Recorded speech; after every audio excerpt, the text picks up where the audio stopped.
Hegemony is the belle of the ball right now. It just won 3 Golden Geek Awards and is currently sitting on my shelf with a nice layer of dust. Rather than cracking open the box and revisiting it and figuring out if it's a game that I really want to get to the table, I went to BGG and started looking at pictures and reading the forum. And in doing so, I found something really interesting. It's ranked number 78 right now. Its average rating is 8.51, and only 6 games above it in the ranking actually eclipse that 8.51. Then I started to think to myself, how many other games are sitting low on the list, specifically even out of the top 100, that might just be hidden gems that a lot of people would love, but they're going to miss because they're only looking at the top 100. So I looked at the top 1,000 games, trying to figure out if there are some hidden gems in there that are eventually going to hit that top 100 list. And in doing so, I found some surprises. In fact, this one right here is in my top 10 games of all time and is currently ranked at 206. These 4 games have a higher average ranking than every single game in the top 10 currently. 38% of all of this game's rankings are 10s. Only 1 game in the top 10 actually beats that ratio. And the original version of this one is probably why this channel exists. It's my original gateway game. Before we dive into what these 9 games are that I think are complete locks to be in the top 100, let's discuss very briefly why some of these games would have such wonderful stats and ratings and not actually be in the top 100 right now. It all comes down to a statistical trick that BGG is using, similar to the one in which IMBD uses in their rating. It's employing a Bayesian average, and what essentially that is according to this post in BGG, where somebody has backward engineered the math to figure this out. Basically, BGG creates 1,500 to 1,600 dummy ratings of 5.5, which is a subjective value that they are applying. No real math behind that per se. It basically buoys a game in the very beginning and ensures that it doesn't start too low, first and foremost, but most importantly, it doesn't shoot to the top of the ranking with very few ratings. So that's exactly how a new wonderful game that has a ton of really great reviews and can have the highest ratio of 10 reviews of all time can still be below the top 100, and in fact could even be in the 200s and 300s for a time, because it has to fight against all of those dummy ratings to eventually average it up. And that's where the geek score comes in, because that is what's actually used to rank. It's with all of this dilution of dummy ratings that the ranking is built, and that's why in a lot of cases you'll see that number that is much lower than the actual average rating. So that comes to the criteria that I looked at when kind of mining these games out for you all. I'll first preface by saying a lot of this is subjective. I just kind of picked some values, but essentially I was looking for games that have an average rating of 8 or above. There's tons of games in the top 100 where their average rating is below 8, and the average rating for the top 10 games of all time is 8.5, so I picked a subjective 8 just to kind of be able to filter out a lot of the noise. The other thing I was looking at is date published. There's only 1 game on this list that was published in 2021. Everything else is 2022 and above. Anything before that has likely had a chance to accumulate enough ratings to be able to shoot up to the top 100. I think there's probably exceptions to that, but basically I'm looking for games that have not had the chance to accumulate the number of ratings needed to be able to fight back against those dummy 5.5 ratings and get into the top 100. Something else that I was looking for, which is a dynamic that I saw in many of the top games on BGG, is their ratings are very top heavy. In a lot of instances, games rating kind of curve looks like this. That's a normal distribution. The vast majority of ratings are going to be 7, and it's slowly going to fall off. Some of the best games of all time have a completely different dynamic, and that is the majority of the ratings are in the 9 and 10 spot. So I was looking for that dynamic. So essentially I'm calculating the percent to total of 9 and above ratings on a game. So if a game has a significant percentage and meets the other criteria, that's how they landed on the list. And just for a point of reference, the top 10 games of all time have an average of 50% of their ratings that are 9 or above. And the best of which is Twilight Imperium, who has 62% of all of their ratings at 9 or 10. All right, enough of the ground rules. Let's get into the games right now. And in number 9 is actually already an exception. This one's a little bit borderline, but I included it because I like it. I think it's a pretty cool game. And it's the only true solo game on this list in Final Girl. Final Girl kind of took the board game world by storm in 2021, re-implementing Hostage Negotiator. It is well known for its punishing mechanics, luck-based dice rolling mechanics, which might be the one thing that holds this back. But the weight is fairly light at 2.69. It's pretty accessible. I've seen this in mainstream retailers like Barnes and Noble. So it's hitting the mainstream. It's modular. It's relatively cheap. I think there's a lot going for it. Thematically, it just pops. It's certainly better than Hostage Negotiator. And the stats for Final Girl are as followed. First of all, it's the oldest game on this list in 2021. Everything else from here on out is 2022 to 2023. So that's the first exception. But it's already ranked at 129. Its average rating is 8.31. So currently it's almost in that top 10 conversation around average rating. It has the most ratings on this list at 6,100, which explains why it's also the lowest percent of total 9s and 10s. But 45% of those 6,000 ratings are 9 or a 10. It does have that kind of normal distribution of more 8s than 9s than 10s. But in general, you know, I just kind of cheated a little bit. I like Final Girl. I think it belongs in the top 100. It's punishing, it's frustrating, but it's also cool. There's awesome weapons. You're trying to kill a baddie. You're trying to rescue all of the people out on the map. Its modular nature and different maps that work together with different killers. And I think availability in general has hurt it a little bit. Now that I see it in these big box retailers, I think it's just going to continue to grow, and those averages are probably going to hold pretty close to true. I have another caveat here. This one's might be sort of a long shot. There's some reason to believe that it's going to get into the top 100. I mean, it currently ranks at 305, but its average ranking is 8.34, which is slightly higher than Final Girl, but it's so much heavier. This is the second heaviest game on this list at a 4.44, which is staggering. And the game I'm talking about is John Company, second edition by Cole Worley. Fairly recently had a glowing shut up and sit down review that really boosted it a bit. I think this one's going to struggle from just kind of rule set accessibility for a lot of people, but many that play it are completely enamored with it. While Final Girl was 45% 9s and 10s, this is 55% 9s and 10s. And as we mentioned before, in the top 10 games of all time, that average is around 50%. And on top of that, 27% of all of its ratings are a 10. That to me is pretty incredible for a game that is frankly tough to table, shines at higher player counts, is pretty rules intensive. But I think the uniqueness of the theme, the production, and in some cases, whimsical art, that is kind of a juxtaposition to the theme, which to me is why it appeals and why I actually have it in my collection and actually haven't played it. It's one of the games in which I wish I had a game group to play, even though it does have a solo mode and something that I will explore in the future. It has players playing as different families in the British East India Company, vying for control and trying to use the company for their benefit. And in a lot of cases, or some cases, it's to the detriment of the company and the other families. So that you're jockeying for position within the company and dealing with all of the negative events that come with imperialism and trade monopoly in India at the time. Regardless of the theme, I think the player interaction, basically anything can be traded, the table talk has just led to a really incredible experience and has this game ranking heads and shoulders above the first edition by, I believe, a full point. On top of that, another benchmark I'm looking at is Pax Pamir.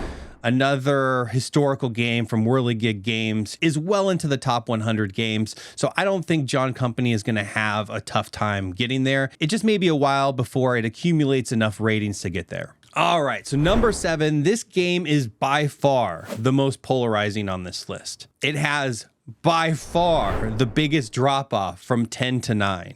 which is actually really incredible. And the game is the hidden role, what a lot of people would call gem, and more people than average hate, at least according to the numbers. And the game I'm talking about is Blood on the Clocktower. It produced in 2022. It plays 6 to 21, which is its first hurdle. First and foremost, not everyone has a 6 to 21 person group to play this thing with. It's already ranked at 123. It's already to get past that threshold, and it's largely because the number of 10 ratings. A staggering 38.3% of its ratings are 10 alone. But unlike any other game on this list, it has a massive drop off to both 9 and 8, with around 18% of its vote in both. So it has a massive number of 10s relative to its total ratings, but then this huge drop off that doesn't happen in any other game that I've observed. And I think when you look at the reviews of Blood on the Clocktower, it's pretty apparent you need a really good storyteller to run the game. There's an element essentially of a DM having to run the game, and that could make or break the game.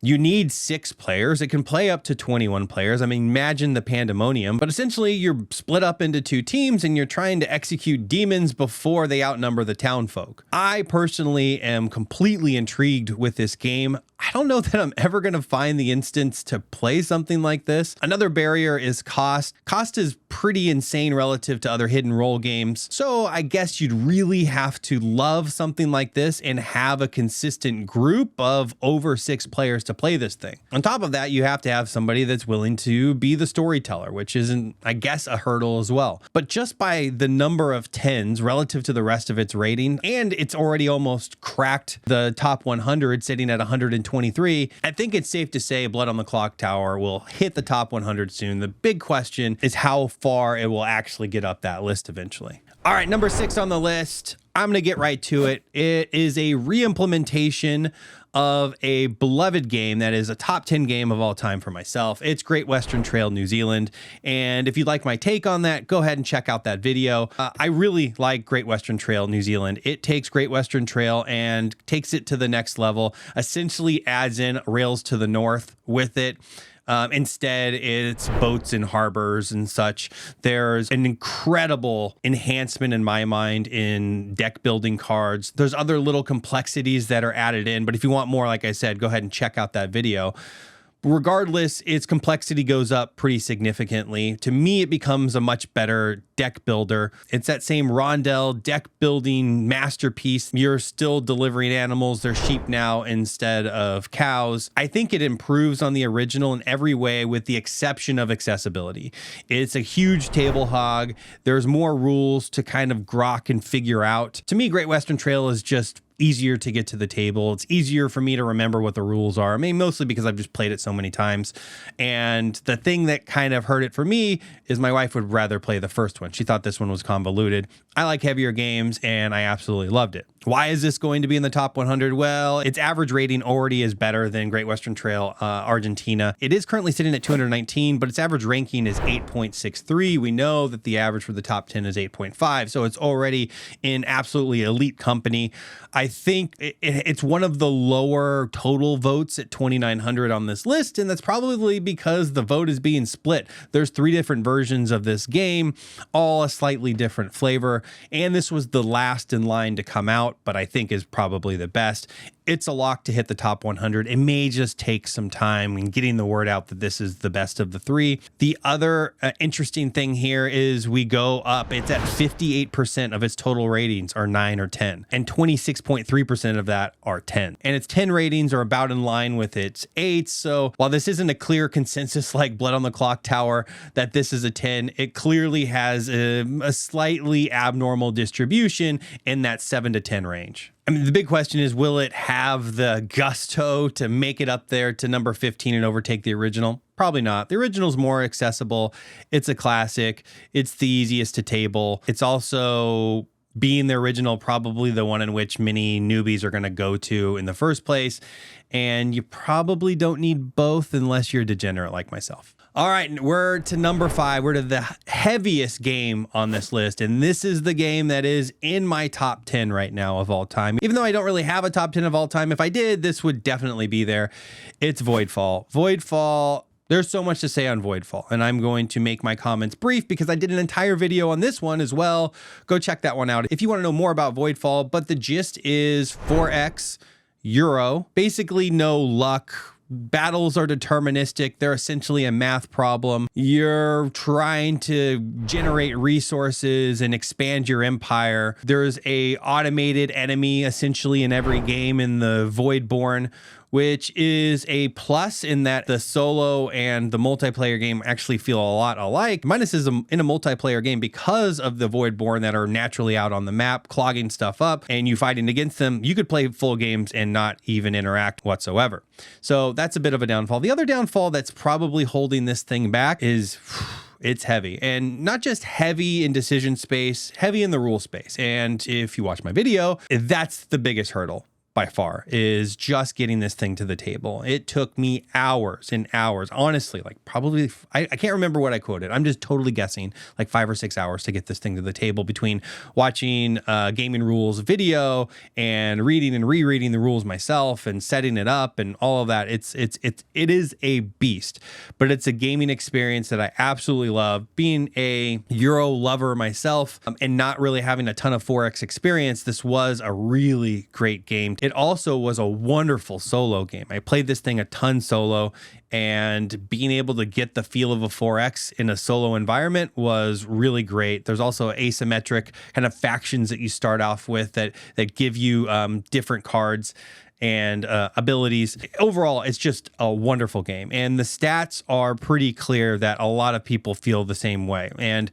this does have one of the lower total ratings at 3,400. It's not awful. I actually expected lower because this game is a 4.61 rating. There's no other game in the top 10 at a 4.61. The highest is Twilight Imperium at 4.31. I will say it's a Minecraft game.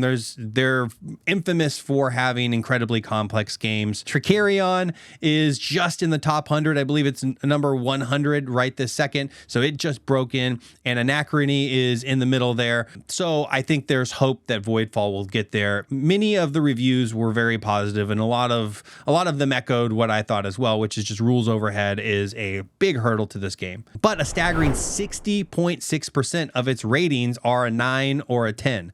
That is insane. Remember, the top 10 is sitting at 50%. So while that's going to regress to the mean and not always be at that ratio, that's going to continue to pull it up the list pretty consistently, even though it's sitting at 206 right now. Additionally, 32% are 10s, 28% are 9s, and 23% are 8s. That is kind of the classic ratio that I'm seeing in the top 10, where the vast majority of the reviews are sitting at 10. That is a very unique to the absolute upper echelon of games. The vast majority of games have the highest number in 7, like I said, then 8, then 9, then 10. This has a very unique distribution of ratings that I know is going to continue to propel it. So number 4 is not one I played directly, but I played another implementation of it. It's a third implementation to a classic and well-loved network building, engine building, hyper complex, brain burny Euro. And that is Age of Innovation. It's in that Terra Mystica space, similar to Gaia Project, which is the one in which I'm actually playing really heavily right this second in preparation for a real big network building video. I'm going deep into all of those, but I digress. Age of Innovation is the newest implementation in that system, and it looks as a consensus pick to be the best of all three. Age of Innovation does some tweaks to the original. There's no huge changes. There's still the asymmetric factions. There's still the progression on your board and building and upgrading of buildings. The big change, it looks like, that a lot of people really like are the faction boards are now modular. Before, if you pick a specific faction, you could only go to a specific planet type or land type, and now you can change out those colors. So it's giving this infinite number of possibilities in the way in which you interact with the game, where before, when you were playing the different factions, you were stuck to a specific color that you could build on, and the way that orients in the map might lead to some similar progression in games for each faction. So that's done away with. You can swap those out however you want. There's also a new resource that a lot of people like in books that adds some complexities or at least decision space to the game. It also looks like production is enhanced a little bit with dual layer boards, but overall it's kind of the same thing. And the reason I'm thinking this is going to the top 100 really, really quickly is it's sitting at 126. Its average rating is 8.75. A whopping 63% of its total ratings are sitting in that 9 to 10 range. Gaia Project has already overtaken Terra Mystica as the best Terra Mystica and is sitting at 12. And this one is clearly ranking above it already. Reading the comments and anybody that is comparing Gaia Project to Age of Innovation, most I would say are saying Age of Innovation is a better game, and it's likely just because it's newer going to be the one in which minis start with from here on out if they're interested in this Terra Mystica system. With Gaia Project, most of its votes are in 8, and with Age of Innovation, 31% in 10s, 31% in 9s, and only 23% in 8s. So there's totally a different distribution, definitely a top heavy rated game. It did recently come out. It looks like it sold out pretty quickly and we're getting a second print run here. I would imagine that this continues to climb, especially with this second print run hitting right now. All right, number 3. This is the game that's likely kind of indirectly responsible for this channel. It's actually more directly responsible for me being interested in board games. This one is I played years ago and we overplayed it and I ended up, I really don't ever want to play this original base game again. My wife would probably play it every day, but I'm just done with it. However, I'm a little interested on this one because the ratings and reviews were pretty surprising for this game as it came out. And I'm not going to bury the lead anymore. It's Ticket to Ride Legacy. This thing is pretty insanely rated. I mean, the first print kind of ran through like Age of Innovation. It looks like this thing's hitting shelves again right now. So I would imagine that maybe this regresses to the mean and doesn't have such insane ratings, but it's lightweight, well-known. Adding Legacy like in Pandemic did nothing but good for the franchise. So I would imagine this is going to be the same. And out of the gates, it was ranked really, really well. A staggering 65% of its ratings are 9 or 10, with 32% being 10, 32% being 9s, and 25% being 8. So once again, it has that dynamic of these top heavy ratings. I will say it is lightly rated at only 23.96. That is the lowest on the list. So it has had the least amount of exposure. We'll see what happens with the ratings. I read through some of the ratings on BGG and there are certainly some haters and talk a lot about luck, but I think adding the legacy system creates a little bit of complexity, a little bit of excitement. Players start in the East and expand to the West. You're unlocking new rules and components as you go along. It's played over 12 games. So I would try it. I'd try it and probably review it on the channel, especially since my roots are in Ticket to Ride. I think the IP alone, its pedigree in being in every big box store that sells games basically is going to drive this one further and further up the list. And even though it's sitting at 283 right now, that's simply just because I think this first run sold out and probably surprised Days of Wonder, but it looks like it's back in stock with a vengeance here. So we'll see, we'll monitor this one, but I think it's a pretty sure lock. All right, number 2, it is in view in the screen right this second, but I have not played it. I've not played it because it took me like 2 hours to organize the box for the first play, and I lost a little interest, but I'll get back to it, I promise. It's not my genre per se, but the reviews on this thing and the quality in which this has been produced is exactly why it's on the list. It's ISS Vanguard. This has been just a runaway hit here. This is the big campaign game on the list, sitting in that number 2 spot, currently ranked at 210.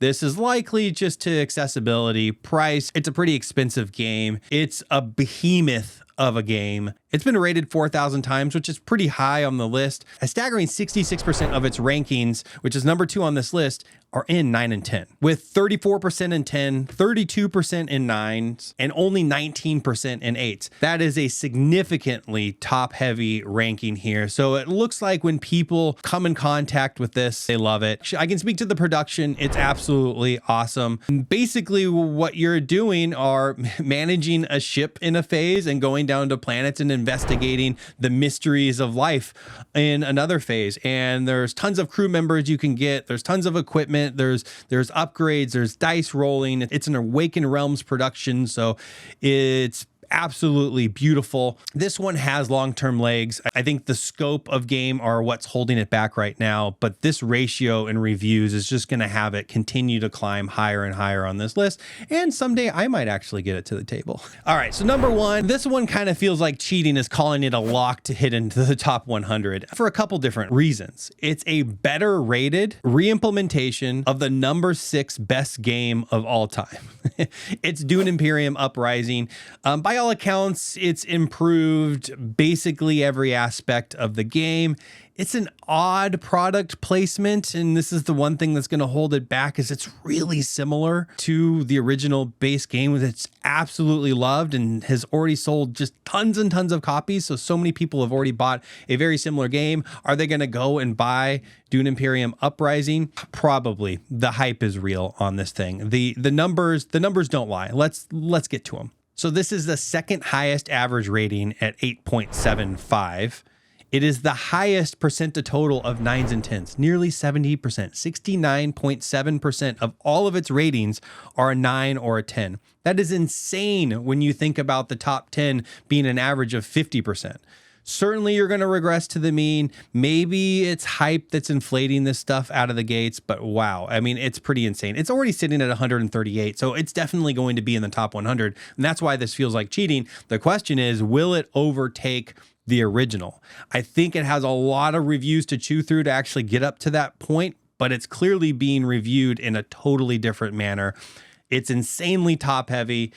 A lot of people that come in contact with this love it. It plays with most of the current expansions for the original base. It plays with most of the original base, so you can kind of mix and match. It's still a confusing product offering. It still feels a little bit bad that they came out with a new implementation so quickly, but it adds things like worms in combat and agents dealing with blocking spaces and unblocking spaces. Overall, it's kind of the same implementation and same game, just little tweaks. It's a 2.0. It's the game that everyone wishes would have been first, but it wasn't.